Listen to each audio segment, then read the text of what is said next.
Hello, in this tutorial we're going to look at the FastStripe API keys. So in the FastFlow dashboard you're going to see an option for the FastStripe settings.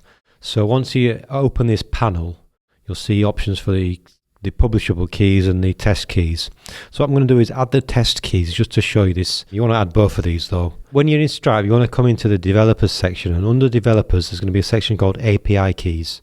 And once you've opened the API keys, you'll see this section here for publishable and secret. So you just basically want to copy these. So if we just click that, it should copy. And then you want to enter that in the publishable box. And then copy the secret key and enter that in the secret box. And once you've entered that for both the test mode and the live mode, you want to save those. And also copy this webhook. So if you copy the webhook, save those settings, and then come back into Stripe, and if you come into webhooks, you'll see an option here to add an endpoint. So if you add that endpoint here,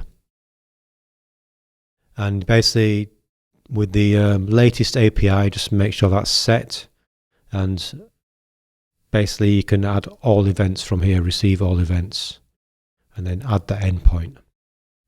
Now I've already added the endpoint, so I probably don't need to add that again, but that's going to add the endpoint into your site. You want to do that for both the test mode and the live mode, so that the webhook will send the events from Stripe into FastMember for the subscriptions and the refunds and the cancellations and things like that.